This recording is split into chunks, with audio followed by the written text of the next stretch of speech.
자, 이번에는요. 제대로 남의 재산을 부숴버린 그런 민폐 손님에 대한 이야기를 한번 해보도록 하겠습니다. 인선 씨. 네, 무임점포 민폐 손님 세 번째는요. 재물 손괴입니다. 제가 본 것 중에 좀 역대급이라고 볼 수도 있을 것 같은데 사건 개요 좀 소개해 주세요. 자, 인적이 드문 새벽 4시입니다. 한 남성이 소화기를 들고 코인 세탁소에 나타나더니 마치 투포환을 던지듯 소화기를 세탁소 안으로 던져버렸습니다. 유리창이 깨지고 세탁소는 아수라장이 됐는데요. 그런데 이 남성 아무런 조치도 취하지 않은 채 그 자리를 떠나버립니다. 이거 보니까 뭐 작정을 하고 소화기를 들고 온 모양인데 아니 왜 무인 코인 세탁소에 이런 짓을 했을까요? 네, 알고 보니까 이 사건 발생 며칠 전에도 이 남성이 세탁소를 방문했습니다. 이 사건이 일어나기 5일 전에 있었던 일을 보시면요. 이 남성은 의류를 가져와서 빨래방에서 빨래를 했습니다. 세탁기가 돌아가는 동안에 식사도 하고 심지어 술도 마셨습니다.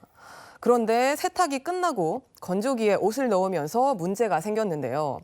이 남성은 단돈 500원만 넣고 건조기를 돌립니다. 시간당 얼마 이런 식으로 책정이 되다 보니 건조기가 금방 멈췄겠죠. 그렇죠. 보통 충분히 돌리려면 3, 4천 원 정도는 넣어야지 마르는 걸로 그렇죠. 알고 있거든요. 네. 그러니까요. 그런데 건조기가 멈추고 옷을 꺼내본 남성은 이 옷이 덜 말라 있으니까 업주에게 전화를 걸어서 항의를 합니다.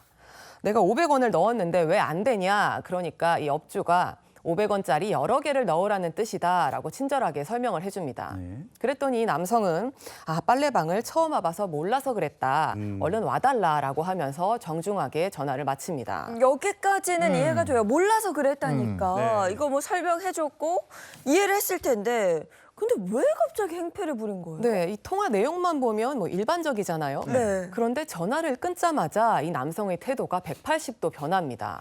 갑자기 욕설을 하더니 에? 업주에게 다시 전화를 걸어서 욕설을 하고요. 그리고 세탁소 테이블을 던지는 난동까지 어머. 부렸습니다. 오. 심지어는 신고를 받고 출동한 경찰에게도 욕설을 하고 위협을 가하는 모습을 보였습니다. 이게 거기서 술을 마셨다고 그러는데 술에 취한 겁니까? 아니 뭐 아무리 술에 취해도 그렇지 어떻게 난동을 부리고 경찰한테까지 이렇게 행패를 부리는 거죠? 이 할 수 있는 모든 난동은 다 부렸습니다. 거기서 뭐 테이블 던진 걸 비롯해서 심지어 의자로 경찰차까지 내려쳤고요. 와, 그리고 결국 경찰이 테이저건에 맞고서야 이 난동이 멈췄습니다.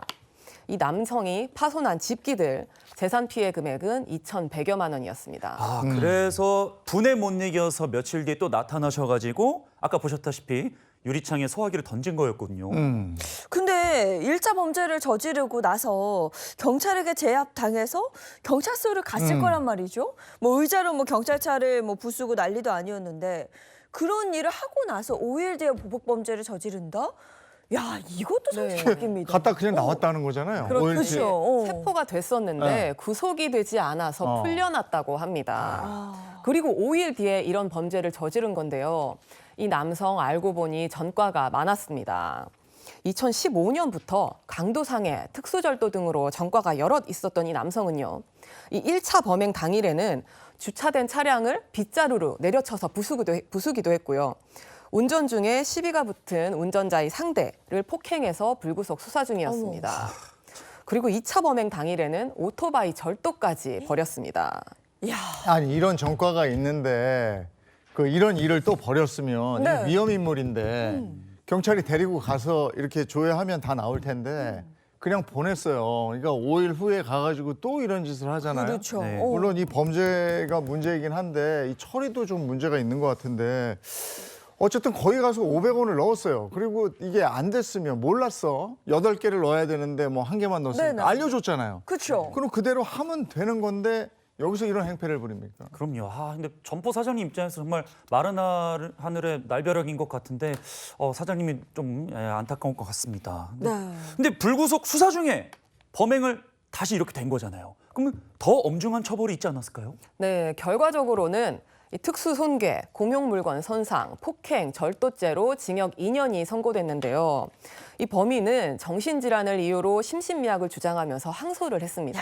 아니 또 심신미약이에요. 야. 또 심신미약입니다. 이게 인정되면 형이 좀 가벼워질 텐데 네, 법정에서 그렇죠. 어떻게 됐어요? 다행히도 기각이 됐습니다. 오. 네, 하지만 이 보복 범죄는 다른 범죄보다 더 엄중한 처벌이 필요하거든요. 그래서 특정 범죄 가중 처벌 등에 관한 법률에서 보복 범죄를 규정하고 있지 않은 범죄라도 이런 범죄의 목적이 자신을 신고한 것에 대한 보복이라면 더 엄중한 처벌이 내려져야 한다고 생각합니다.